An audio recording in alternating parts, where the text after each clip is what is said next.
Okay, I think that's better. Okay, so welcome back to AYEH. Um, this week is, that's really strange. My camera's a little strange. This week is oh, hi Sandy. It's good to see you.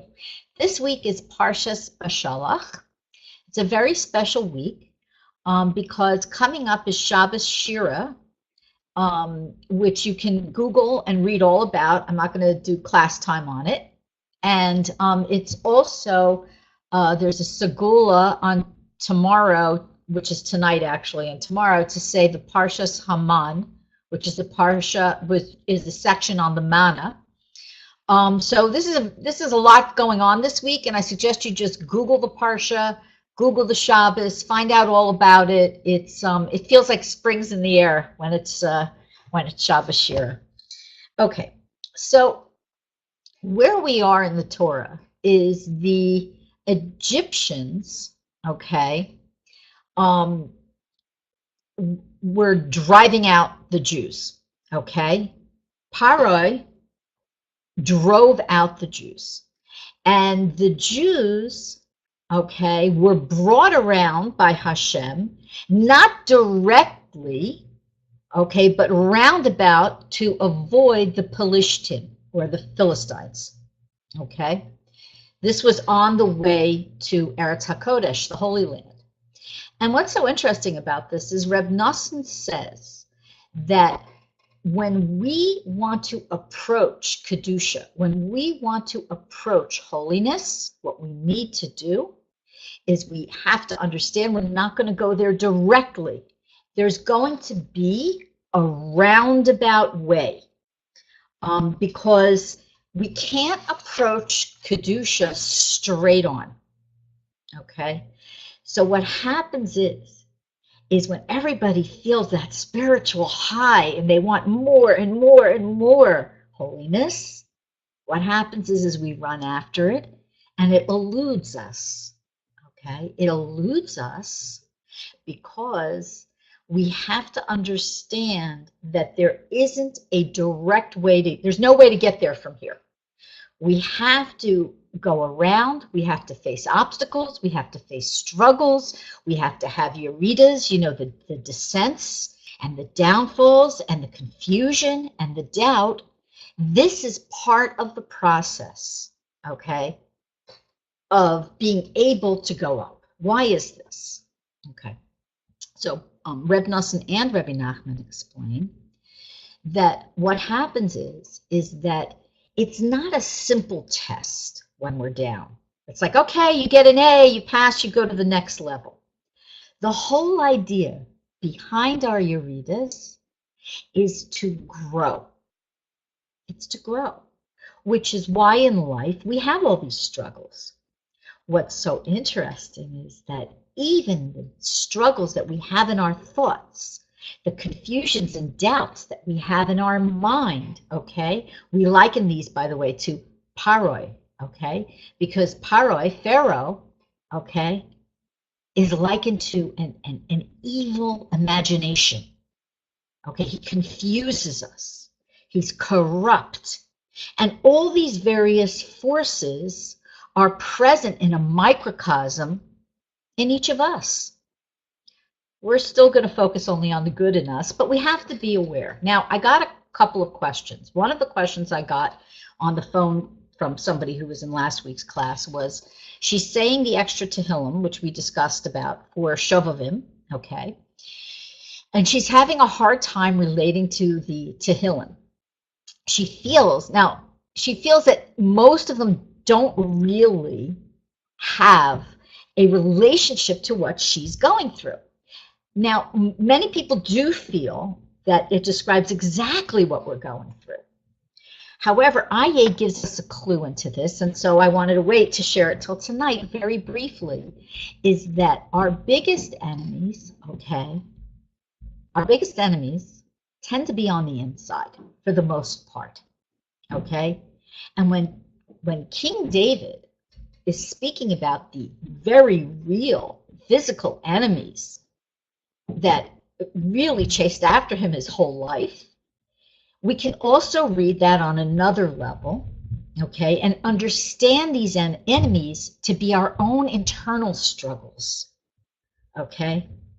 This is important as we work through AYEH. Remember, we incorporated a lot of Azamra last semester, but now that we're going down deep and digging, what we want to understand is that with a touch of honesty, again, not beating ourselves up, but with a touch of honesty, we're able to identify and define our internal enemies, and we're able to cry out to Hashem to save us. And we know, we're told, it's not just it's in the Midrash, it's in the Gemara, it's also in Rebbe Nachman. We're told that when the Bnei Yisrael cried out, right, when the children of Israel cried out to Hashem, that's when they were taken out. What were they crying out? Okay, they were moaning, they were groaning, their suffering was unbearable. Okay, it was horrible. It was unimaginable to us. Okay, but they were crying out to Hashem because they were still looking for Hashem in the midst of their suffering. Now, for those of you who maybe grew up with an education that helps you think like this, it may be second nature to you, okay? Any suffering, okay? Any discomfort, you immediately have been trained to turn to Hashem. However, most people, okay, including people who grew up with this as part of their education, still struggle with this, all right? We still struggle with it. Why? Because we hurt. We hurt, and we're confused. And sometimes, okay, that confusion, okay, actually triggers even more doubts and questions. All right.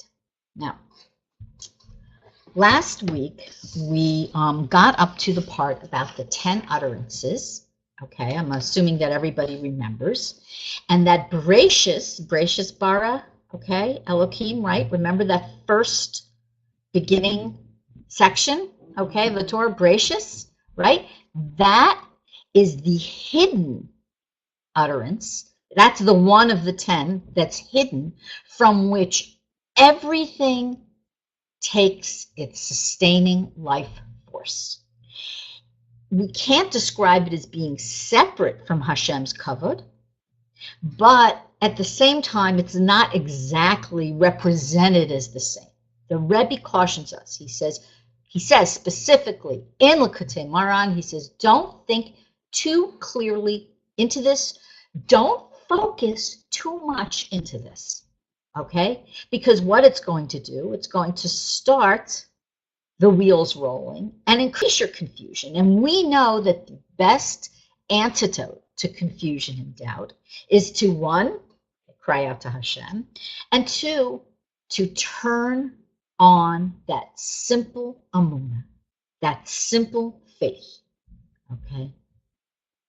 And we all have that aptitude within us. It's actually part of our spiritual genetics. We're able to believe and have faith, okay? It's very hard for the rest of the world to believe in something that they can't see. But when we believe, we actually do see, okay? Now, if you think about the scientific and medical advances of the past 100 years, actually it's before the past 100 years, because I want to go back to Louis Pasteur, okay, who was able to, with the microscope, was able to identify that there were organisms that we couldn't see with the naked eye. All right, this opened up a whole new world. It was a world of wonders to people, that there were little animals, so to speak, little creatures we couldn't see with the naked eye. Today, of course, we're way beyond that. And we know that so much goes on beneath our awareness, it's not so shocking to us.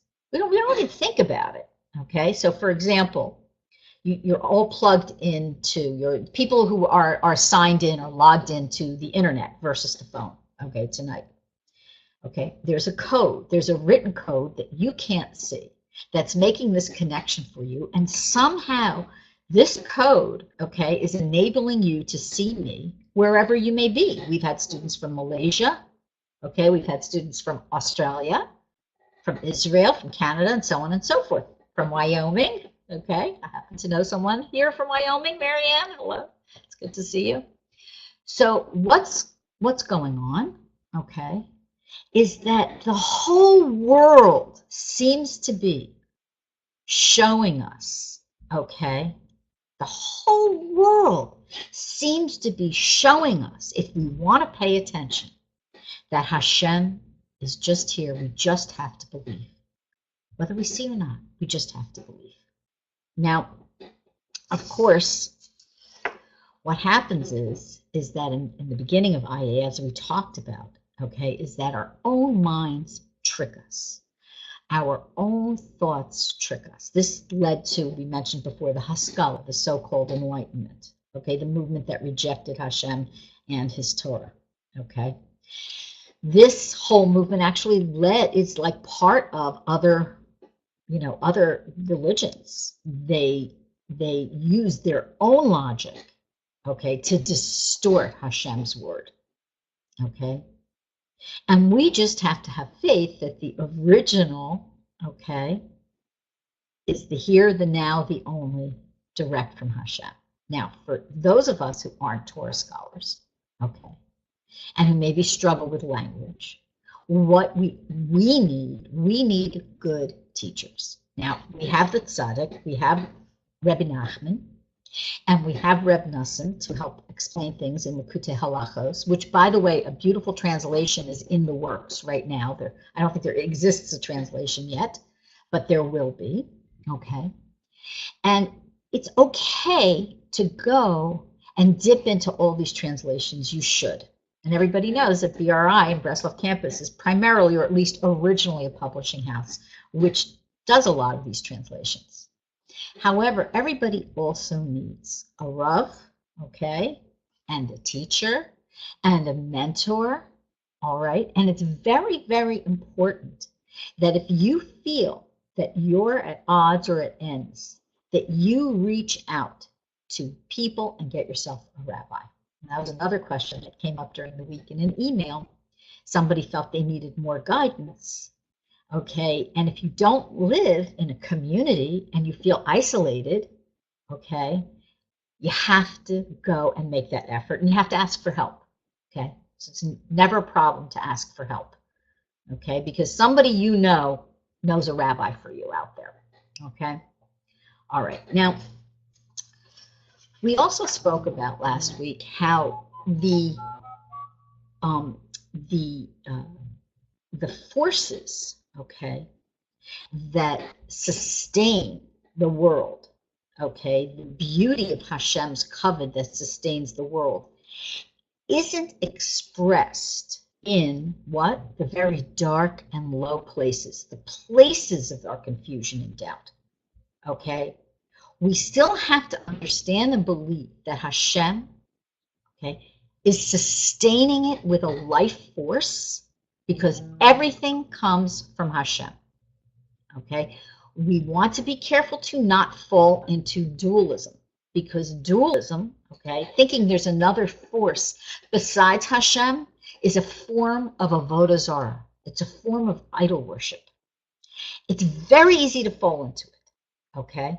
Don't doubt me on this, because even the most faithful person can sometimes have a lapse where they say, oh, that's nature, and that's what happens when this happens, and so on and so forth.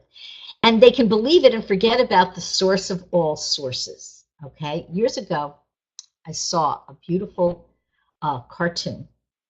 It was drawn, it was sent to me, and I don't know if it ever made it into a book form. And it was in Ivrit, and it's called Where Does Chalav Come From? Where does milk come from? And the first picture was a little boy or a little girl, I don't remember, reaching in the refrigerator, okay, reaching in the refrigerator to pour herself a glass of milk. And it's obviously a children's book. And the question is does the milk, where does the milk come from? And she says the refrigerator. Okay. And mommy says, no, where does it come from? She says, oh, that's right. You go to the supermarket to get it, mommy. It comes from the supermarket. And then the mommy takes her to a farm and she shows her, okay, that the milk is coming out from the cow. And she says, oh, it comes from a cow. And then the mommy says, well, actually, the cow eats the grass. And as she digests the grass, she turns the grass into milk. Okay, Talmud tells us actually that the blood is actually turned into milk. Okay, so the nutrients create the milk. And the little girl says, okay, so the grass creates the milk. And the mommy says, no, the sun shines down on the grass, and that's what creates the grass that the cow eats, and that's what creates the milk. And the little girl says, okay, it's the sun. And the mommy says, no, it's Hashem who created the sun, who created the grass, who created the cow, okay, and so on and so forth. Part of AYEH is about searching for Hashem, even in the dark places. Part of AYEH is searching for Hashem despite the fact that he's hidden. Okay? It's really trying to make these connections. And Rebbe Nachman tells us that by virtue of even beginning the search, all you have to do is sincerely begin the search, and you're already on the way to an aliyah. You're already on the way up. You're already on the way closer. All you have to do is sincerely want to search and state, Aye Makom Kavodo. Where is the place of Hashem's kavod, his glory, his honor, which really is a fancy way of saying, where are you, Hashem? Where are you? In what place are you? You're even here, down here with me? Okay. So, when a person feels down, okay, sometimes the right approach is Azamra. You can go and talk about Azamra, you can go to look at last semester's Azamra, you can email me, and so on and so forth. Because sometimes we do need to identify only the good within us and the good within other people. But other times it's necessary to be rigorously honest, look ourselves in the mirror and say, I don't know where Hashem is in this picture. I feel lost.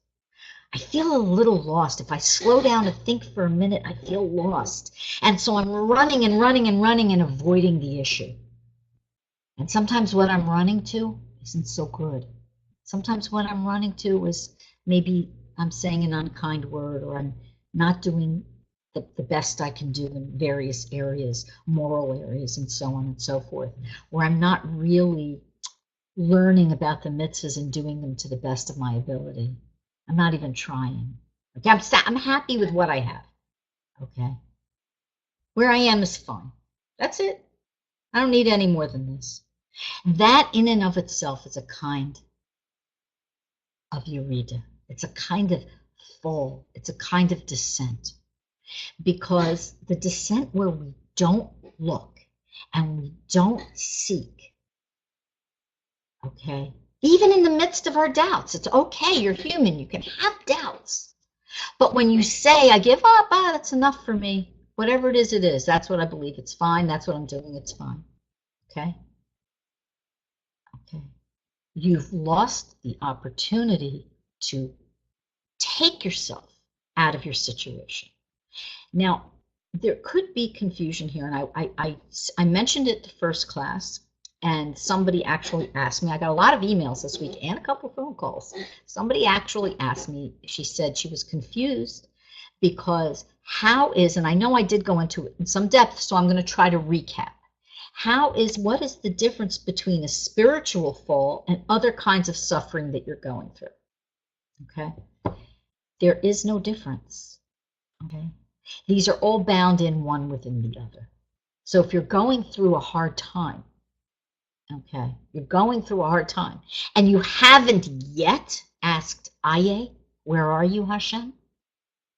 You haven't yet screamed out, cried out, Hashem, you're the only one that I'm looking for to help me with this. Hashem, where am I? What am I supposed to be doing here? Hashem, I'm in pain, and it hurts. If you're not crying out to Hashem, okay, you're in that fall. You're in that dark place, whatever the suffering is. Then there's the obvious spiritual fall, which is you fall from your spiritual level. Let's say, very careful with Shabbos, and somehow, God forbid, you become Mechalel Shabbos. Okay. You know, especially, I know there are a lot of Balas Chuvas in this class, and for BTs, it's easy in the beginning to get confused, okay? All right, that is considered, it's like a spiritual fall. There's a spiritual fall also, where you go into depression. Atzvus, a bitter, lingering, clinging, dark depression. This is also a fall. It's an emotional and mental fall. It's also a spiritual fall, okay? Because Rebbe Nachman says, do not be depressed. You must be happy. You must choose to be happy, okay? You must choose it. It's a choice, all right? A very, very tough concept if you're suffering, okay?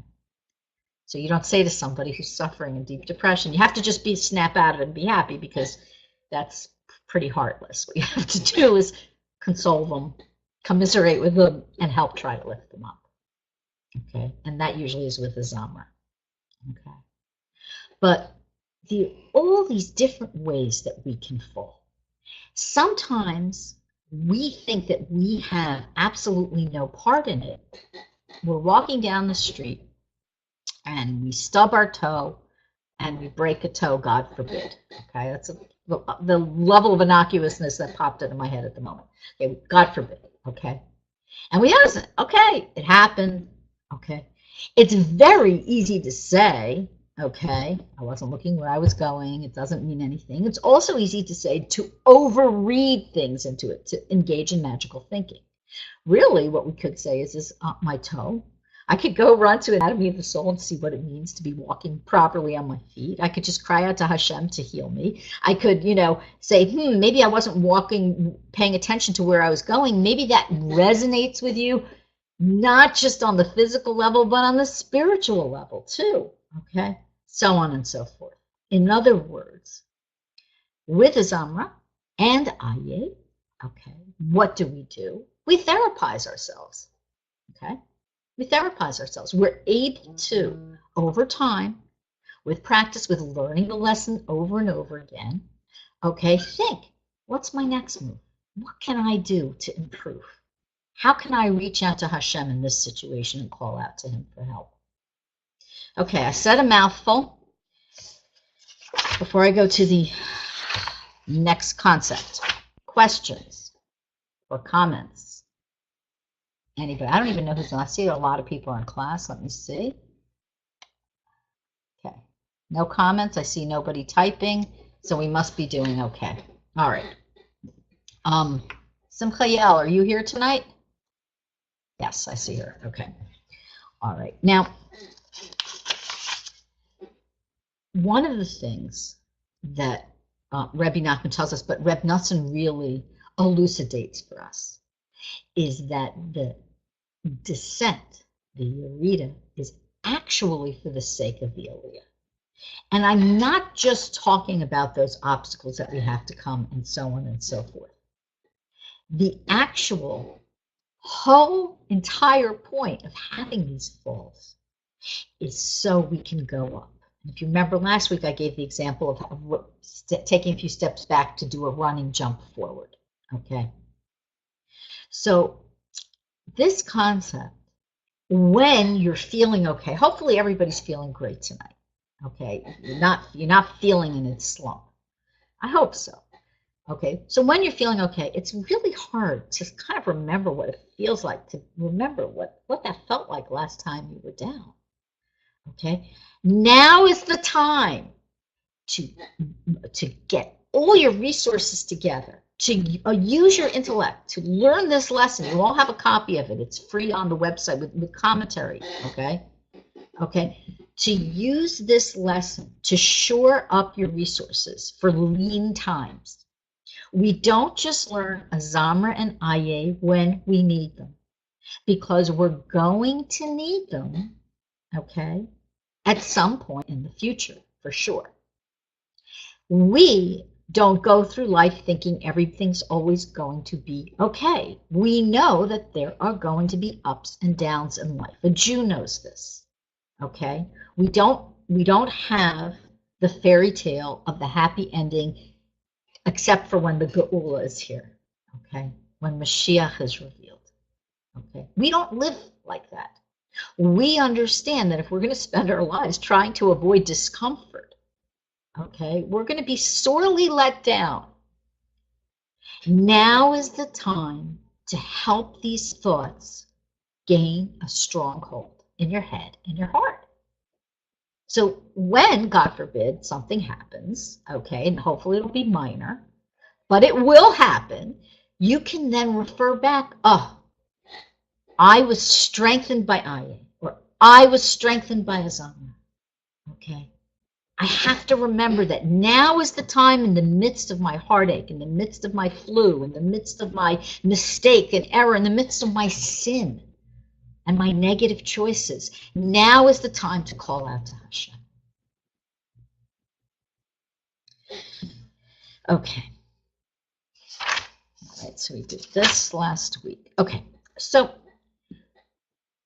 remember, Rebbe Nachman always has these concepts or aspects are called bechinas, right? The one thing is relates to another, or one thing may be similar or the same as another.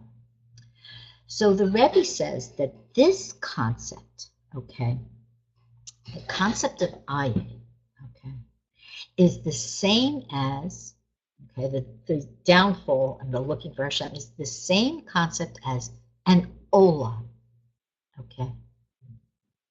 This is a burnt offering, a sacrifice that was made in the Beis Hamikdash, okay, in the Holy Temple in Yerushalayim. And this was a roasted lamb, and the entire lamb was roasted. What was the Olah sacrifice? There were a whole bunch of different sacrifices, okay? We don't have to go into them now.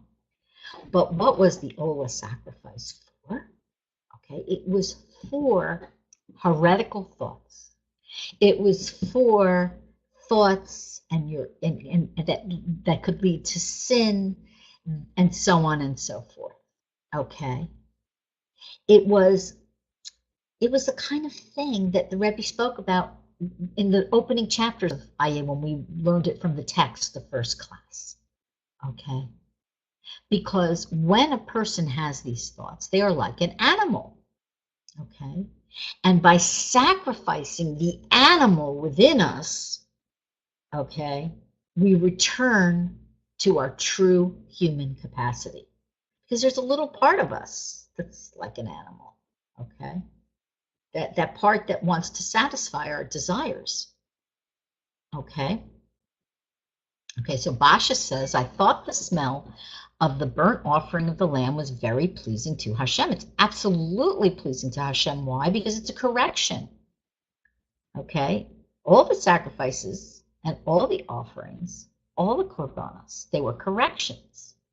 And when we correct ourselves, that's the key to why AYEH is so important. When we correct ourselves, nothing is greater, nothing gives Hashem more nachas than when somebody who's far away from Hashem comes close to Hashem. Okay, this is how we reveal Hashem's glory in this world. And by far away, don't just think it means people who don't know anything about Hashem, or people who don't believe in the Torah, or people who don't know anything about Shabbos. It means all of us, because all of us can come closer to Hashem. All of us have times in our heads, our hearts, and our lives where we are not as close to Hashem as we could be. And when we come back to Hashem, when we do teshuvah, when we return to Hashem, when we return to that relationship within us that's potential, when we actualize it, okay, by crying out to Hashem and moving in the direction that Hashem wants us to move in, it is Absolutely nothing more delicious to Hashem, Bashi. Nothing more delicious. Okay? That's what the lamb is. Now, it's interesting. I don't know, it just popped in my head when you wrote that the Egyptians, remember, I think it was 2 parshas ago, when the Jews, okay, they said, we're going to go out into the midbar and we're going to sacrifice to our Hashem. Paro didn't want them anywhere near him. Neither did the rest of the Egyptians. Why? Because the Egyptians worshipped sheep. Sheep was one of their gods. They worshipped a lot of different things. They worshipped the sun. They worshipped the Nile River. They worshipped crocodiles, but they worshipped sheep. Okay, and it was abhorrent to them that a Jew would sacrifice a sheep. And I have a real chill here because Basha, you just gave us a chiddush, okay? All right? So this is maybe, okay, right, all connected here. It certainly is connected here, actually. Okay? What's so pleasing to Hashem is that we are sacrificing that animal, that sheep. Okay? The animal within us that just wants to, what does a sheep do? It grazes all day long. Okay? Just grazes, it just stuffs its face all day long. Okay? Okay. All right. Okay, so Basha has more comments, which we'll talk about another time because we're going to get lost in the sheep. But there's a lot there, Bashi, for sure. Okay? Thank you. Okay? So anyway, what happens is that this Ola sacrifice, okay, you hear that word? Okay, like Ole, rising up, like Aliyah. Okay, it's all connected. So when this rises up, when the smoke from the burnt offering rises up, it atones for these negative thoughts. When we rise up with our voice and we cry out, AYEH, where are you, Hashem? Where are you? Where my heart has been confused and my head's been confused and I feel like I'm suffering or I have confusion and doubts and so on and so forth, okay? When we cry out, just the initial cry actually really begins the process of atonement. In some ways it completes it, by the way, because it shows that we do believe in Hashem, okay? It's very, very valuable, that crying out, where are you, Hashem? Because you believe in Hashem. You're looking for him. And what you're doing is you're not looking for him to solve and fix. You're looking for him because you feel removed and you're suffering and you want to correct. And you know then that the source of solving and fixing is Hashem. But the other part has to be there too. That other ingredient, what's that ingredient? The ingredient is that Hashem's justice, we don't understand it. We can't. Remember we spoke in the beginning about the boundaries of our minds? We can't go beyond those boundaries. Listen, if we understood Hashem's judgment, his cheshbon hanefesh, his thoughts, the way he judged things, okay? If we really understood why and the way and the intricacies of his fairness and his greatness, okay, we wouldn't be able to believe in him because he would be like us, God forbid. Okay, chas v'shalom. I mean, he's everything, and we're a human being. We have boundaries. Okay, so people who reject this, okay, like the Enlightenment, are saying that we're going to use our human logic, like we spoke about Shabtai Tzvi in the beginning, and Jacob Frank, and all these people, all these false messiahs, and so on and so forth. Okay, they felt that their logic was at least equal to, if not superior, okay, to the divine. It's crazy. It's craziness. Because a human being can't create anything. We can't create anything. Impossible. We can make a painting. We can take paints that come from minerals in the ground and add different solvents to them and make them into paints and take wood pulp and make paper, and we can have a beautiful image in our mind, but ultimately that's not creating something from nothing. Only Hashem can do that. And follow the logic, something from nothing, okay, is really the part of the essence of the kavod, of the glory. Something from nothing, okay? And this is why we have to accept that we do have boundaries. Now, for many of you, that might seem obvious, but in this world, Western culture for sure, okay, Western culture breeds narcissists, okay? You are told from birth, if you grew up in a typical American home, you can do anything and be anything. Well, maybe you can't. You can't, okay? Because you don't know what Hashem's going to put in your way in life. Okay? You should try. You should work hard. But even though we believe in ourselves, we should believe in the good in ourselves. We should believe in our talents and abilities. Okay? We don't want to turn into bobbleheads. We don't want to walk around believing that we determine all our fate. Okay?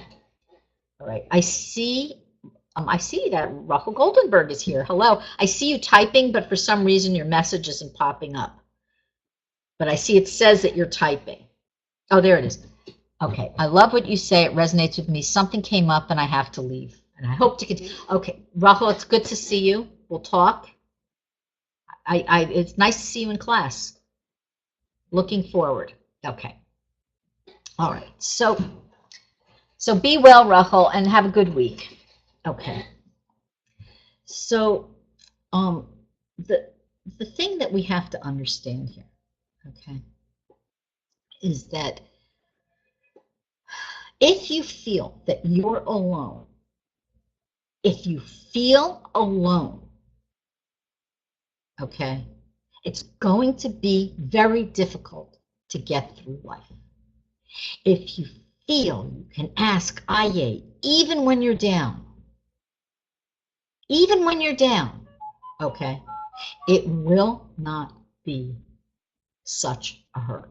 It just won't be. Okay.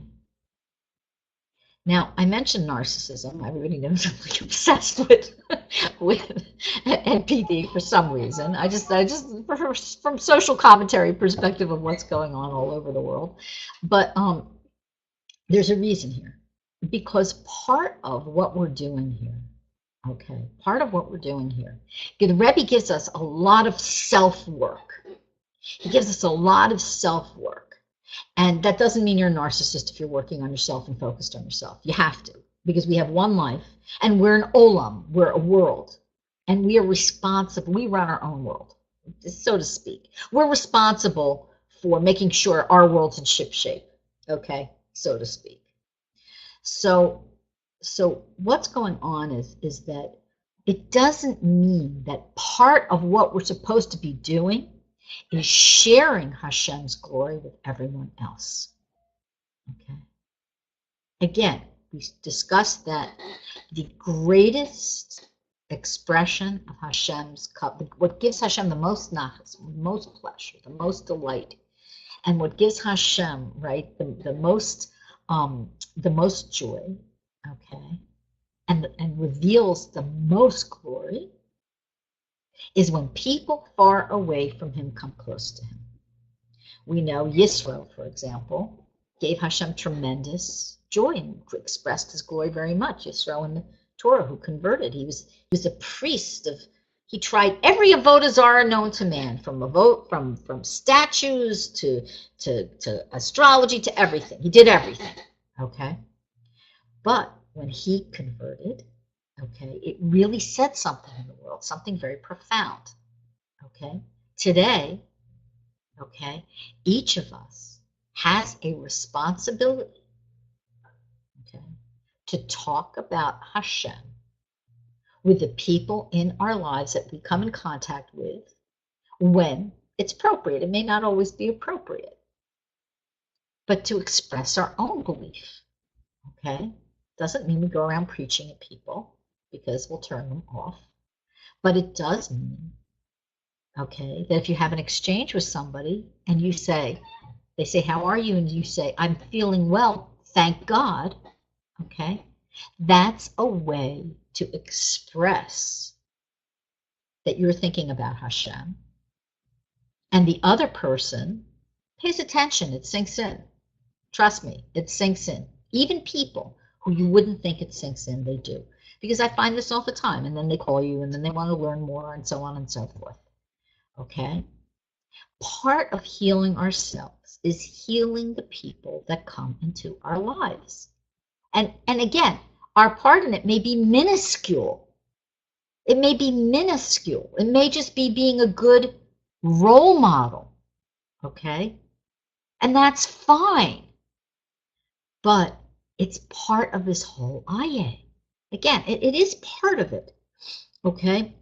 So before I continue, Vivian says, how can I get the papers of the class? Okay, so Vivian, if you mean the lesson, everybody, I don't know if there may be new people here, if you go on to breslovcampus.org and you go to the course page for AYEH, in the right-hand column, okay, should be, I hope, I didn't upload it, but I'm pretty sure it's there, this lesson in both, I think it's in Hebrew and English, with commentary, okay? So you can go log on to the page, download it, or print it out, and the lesson's free. You can also, if you would like to have it in English with a tremendous amount of commentary, a lot of excerpts from Likutei Halachos, okay? We have a little book, a little booklet. You can buy it at breslov.org, or you can have the Hebrew with the English on the side, also from breslov.org, okay? You go to the bookstore, and you can email me, Vivian, I know you know how to reach me, and I can show you where to go, okay? All right, so this Ola, this rising up, this offering that we're giving to Hashem, right, okay, is atoning for the thoughts that we have that are not necessarily thoughts that are pure and good. If you have thoughts that are pure and good all the time, you're an angel. You're not a human being. Okay? Nobody has 100% pure and good thoughts all the time. So we all have a measure of atonement to do. Okay? And atonement means, like teshuvah, like returning to Hashem in that relationship with Him that we're all capable of. Nobody here isn't capable of it. Everybody here is capable of it. So don't think that somebody else, it's good for someone else and not you. Okay? You're capable of it in your own way. Okay? All right. So this is also, so we talked about the Bechina of the Ola sacrifice, right? This is also the concept of, okay, Libi Sacharchar. Okay, that's a line from Tehillim, from Psalms. And it means my heart is Sacharchar. Sacharchar, it's like surrounded. Okay, really means going round and round. Because there is a klipa, which is a husk. We refer to it as a shell or a husk, something unnecessary, okay, that is contorting our heart and confusing our heart. This is the klipa, okay, of noga, which is a mixed klipa. Some of it may appear good and some of it doesn't appear good. This is the most confusing thing. Because when we see evil, God forbid, we shouldn't have to experience it, but when we do, and it's very easy to say, okay, I can't, this is evil. It's not a question. It's not for me. I have to run away. I have to run away. It's obvious it's no good. Okay? That's easy. But when we see things that are a blend, they pull us in, they entice us.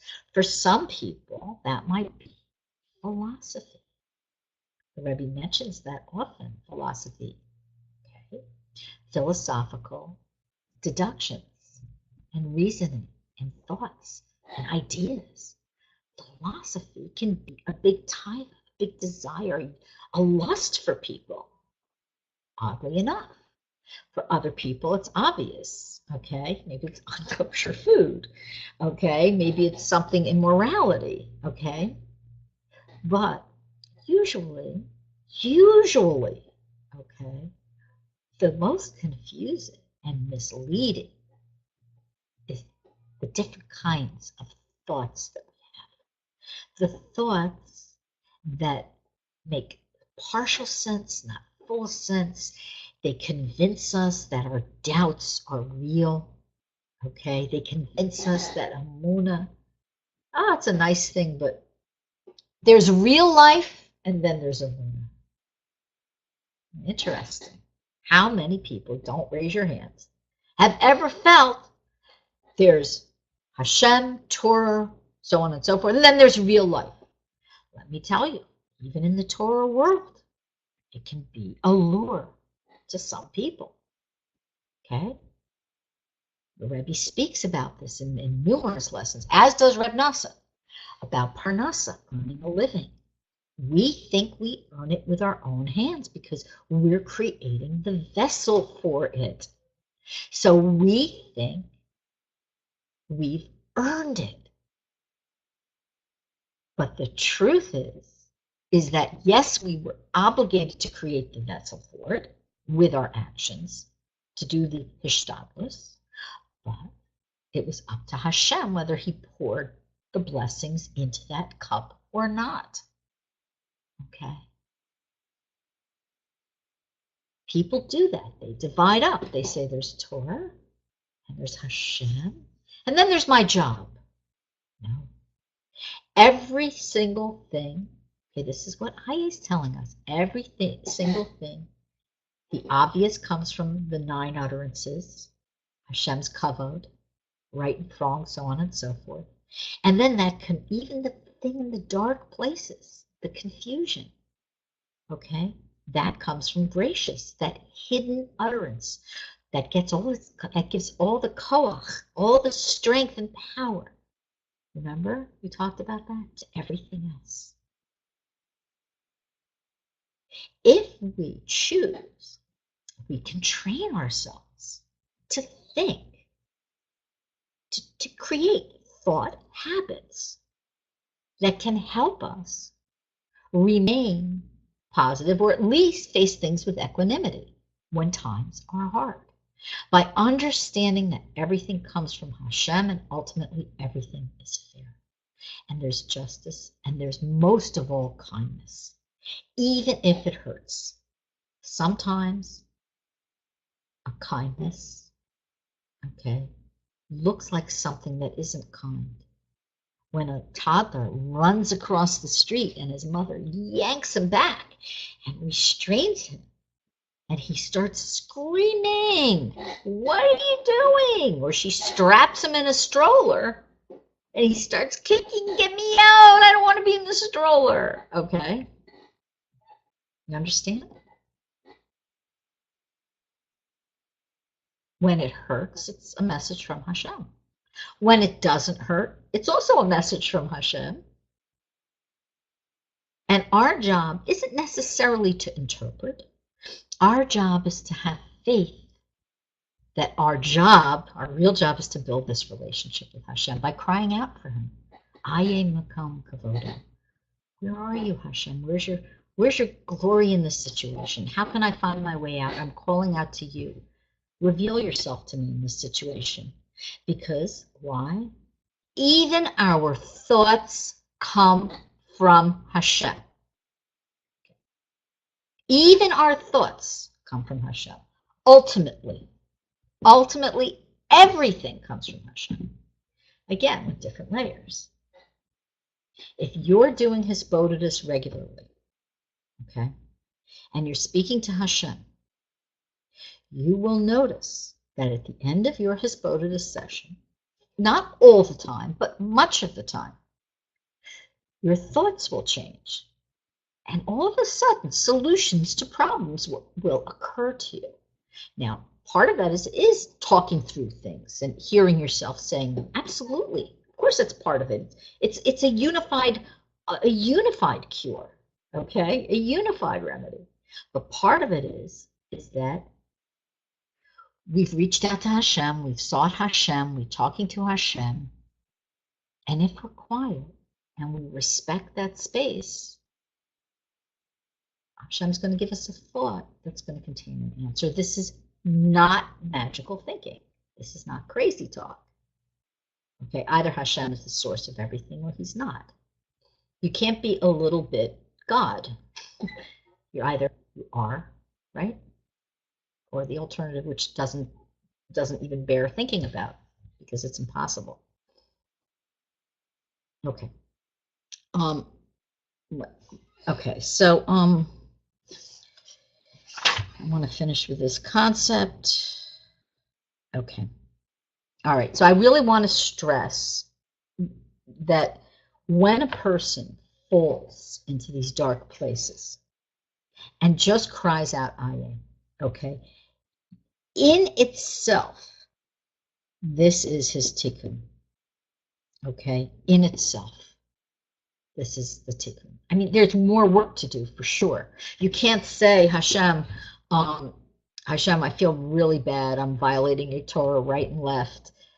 But I want you, Hashem, and I want to be close to you. And then you can't go out and, have a cheeseburger or insult someone or whatever, or not give charity and so on and so forth. Okay, it's up to us to still build these attachments and create these vessels by following the mitzvahs. Okay, but this is in and of itself a type of rectification. It's a type of tshuva. It's looking for Hashem. Okay. Are there any comments or questions? I said so much, so I'm wondering if there's, sometimes I see people typing and then I don't necessarily see. Okay, here. Hi, Sandy. I said hi to you already. It's good to see you. Okay. I see typing, but I'm not seeing questions. If you typed something and the questions aren't popping up, please do me a favor and raise your hand. Oh, here we go. Or a simcha. I keep singing Aye Makom Kavodo. Try it if you want, like a mantra. I feel. Okay, the rest of that's missing. Or a simcha. It's good to see you. We say it, and we'll talk about it. We'll talk about it maybe next week, but we say it in the Mosaf Kedusha, Shabbos. This Shabbos, when it comes around, pay attention to what you're saying. Okay, read the who reads the commentary? Everything's there today in English. It's so easy to read the commentary in your siddur. It's out of this world. It's out of this world. Okay? We have a I'm going to get to everybody else's questions too. Okay? We have, all right, the Breslov siddur, which it's Sephardi and it has some other things in it. It's really very good. Breslov Research Institute put out a weekday siddur, and that we're working on the Shabbos siddur. It's just taking forever. We know that it must be really amazing. Why? Because the Yetzer Hara keeps getting involved. Okay, but it hopefully will be printed soon. Okay, a lot of work went into it. But we have this weekday siddur, and I'm telling you, I daven out of another siddur just because I'm used to it and I like it, but I keep returning to the Breslov siddur to read. There's just so many things in there. The sources they chose were so beautiful, and the commentary is so powerful. You have to enrich your prayers because the words are the words. And if you didn't go to a Beis Yaakov or you didn't go to a seminary, and you don't know all the luscious, and even if you did, you don't know all the luscious stuff behind what we're saying. Okay? Rachel Rosenberg, do you have private patients who are men? You can imagine. Okay, so it depends. It depends. You can contact me. It's usually I would check with a Rav, but you're welcome to contact me. I don't have patients, I have clients. Okay, I'm not a doctor, but please contact me. Okay, or a simcha, what is the connection between the moon and Aye? Is it the nakir and the darkness? That's a whole other subject. Cynthia, same here. Rachel, you can contact me. Coleman Hashmayim, Rak Hashgacha Pratis. It confirms I gave the right advice, and I now have rich language to go back to this person. Look, if you come, it's so interesting. Sometimes you come to a shir.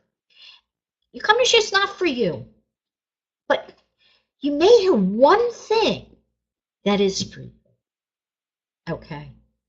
Sometimes Hashem gives us this pat on the back and says, you're here to hear something, go ahead, share it, or go ahead and work on this in your own life. It's so interesting, like how that works. Like, sometimes I'll I like do certain of the videos at Breslov campus, and I'll be doing some of the editing or whatever. And I'm like, oh, did I just hear that? That's exactly what I needed to hear right now, this minute. And it could be 2 in the morning I'm doing this work. It's like amazing. Okay. Rachel said, I specifically told this person to go speak to a Rav. Yes. Yes. Okay. Down and depressed. Okay. So, I'll tell you, with depression, okay, there are a lot of lessons that in Likutei Moharan on depression. If anybody can help heal a depression, it's Rebbe Nachman. There are, I've worked with clients with depression, and my husband, for many of you know, he's he's a psychotherapist. He's running a program now. He's not doing so much one-on-one, but still he uses Breslov every day, because the truth is that Torah is really the pure therapy, especially the Hasidus Rebbeinu. Because what happens is the psychology actually conflicts with Torah in a lot of places. And the problem with the current view of depression, which I don't need to go into all the details, is that it's really leaving out the spiritual component. And the spiritual component is everything. That's who we are. So it has to be addressed. Okay. All right. So we have no more minutes left. We have 2 more minutes left. Does anybody have any more comments or questions? If not, please remember it's Shabbos Shira.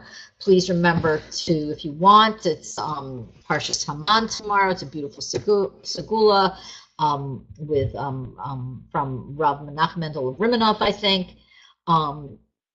If anybody wants to contact me, you're welcome to. Go learn the lesson. And it's great seeing you. And you should all be well. You should all have a wonderful, wonderful week. Okay? And a week where if there's a bump in the works, go call out to Hashem. Ask him, where are you, Hashem? And you might be very pleasantly surprised. Okay? Nechama Chesed, how can I get this segula? Please contact me or Google it. Contact me and I will find it for you. Okay? All right. Nighty night, everyone.